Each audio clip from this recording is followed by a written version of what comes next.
Hello, everyone, and welcome to ELeague recap for week 3, day 4, the finals of the week, which was CLG versus Astralis. And so if you watched day three's recap, you know that B and I we predicted a 2-0 for Astralis. I had said that it's possible that CLG could pick up a map, but I kind of leaned towards a 2-0 anyway. I should have gone with the 2-1. But, yeah, so Astralis won 2-1. We'll get right into the first map. The first map was a 16-7 for Astralis on Mirage. Now, this map was kind of like so the way this went was basically it was essentially a sign that this is going to be not a great finals, that Astralis were just going to win in what seemed to be a landslide, and just, with Kirby getting 19 kills, Zipnix with 20, Debris 21, Device 22. Wow, that was climbing up one by one. And Kerrigan with 16. We just assumed, it kind of felt like, all right, this is probably going to be like a 2-0, and the next map is just going to go over easy to over easy for Astralis.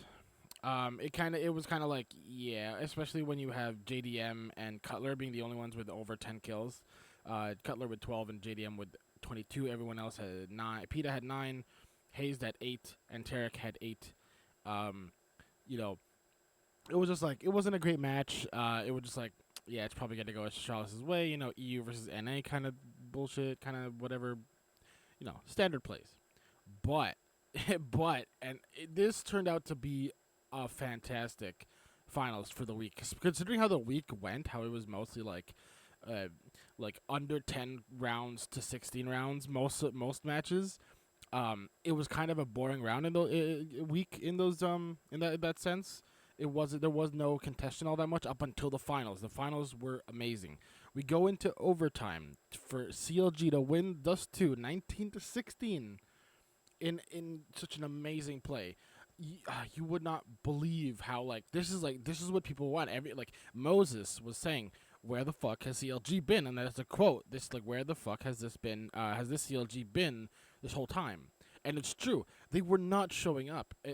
Now, granted, they have a sub, which is their coach PETA, but it was awesome.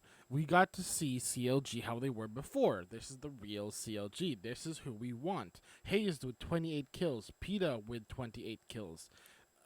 PETA coming alive in Dust 2. He was destroying. He was getting entry frags. He was getting vital kills for the rounds. He was helping win rounds that they needed. And they were down. I don't remember exactly how many rounds, but it was a few rounds, and I think Australia was at 15 for so long, and they brought it back to tie. Or no, they were at 14, and then they brought it back to I think 12 to 14, and they got the 15th round, and then they put it back to 15, and then they went to overtime. CLG, Australia's only winning one map, and just everybody on CLG coming alive, especially PETA. That was what they needed. PETA had been underperforming the entire time, and PETA was like, screw this. I'm not letting my team lose this because of me, because we don't have a fifth, and because I'm doing crap this entire week. So he's like, screw it, I'm going to come alive. I'm here. I'm turning the hacks on. And he went off. That was PETA, and that's what we wanted to see. And I was live tweeting this stuff. I was like, this is awesome. It's so cool to see that. But that was Dust 2. Now, Overpass for the map 3 was awesome as well for the first half. The second half kind of died down, and it was just mostly Astralis just picking up the rest of the rounds. Second half, but PETA was still doing decent. He got 14 kills. Cutler got 14 kills, but PETA was actually getting a lot of entry frags. There was a moment I remember back on Dust 2 actually, that was really intense, and this is where I was like, this has got to be scripted almost. Peter's just watching, upper tunnels, the tunnels towards spawn from Dust 2 on B site, and you on the X-ray you see them all 5 of them coming towards him, and at the last second he turns away, just to look at lower tunnels. He turns back almost immediately, and is able to get 2 kills off. Then the rest, and then the round goes to CLG, but I believe but like PETA was working it. He was alive, and same thing with Overpass. He was doing the same things, just not as well. Dust 2 was where he shined the most. I don't know. He was there, but it was mostly James and or Hazed and JDM that were the factors for them actually even getting 11 rounds in Overpass. But ultimately, it went down to the fact that Device got 24 kills, Zipnix with 20, and Kirby with 26. Kirby still working that. Like, honestly, Kirby's probably one of the better trades. I remember thinking like that was a weird trade, Kirby for Cajun B, I think it was. I might be wrong on that.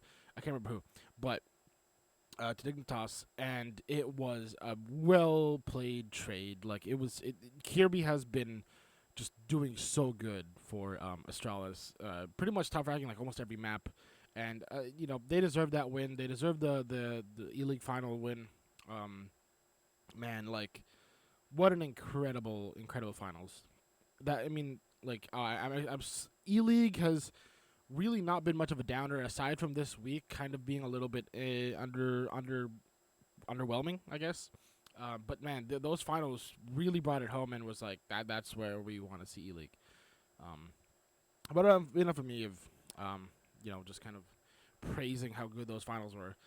Essentially that was it. It came down to a 2-1 Astralis versus CLG. That was the finals. That was pretty much it. So yeah, hope you guys watched it and enjoyed it as much as I did.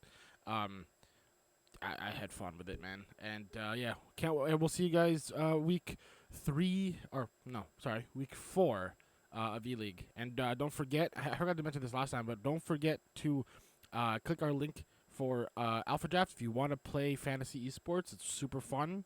You get to make some money. You get to put in money. You get to lose money. But you could win a lot of money. And if you like League too, if you're here and you like League and Counter-Strike, you can play League there too. Play some fantasy League sports. All right, but yeah, our link's down in the description if you want to play some AlphaDraft. Thank you all for watching, and we'll see you guys next week. Bye-bye.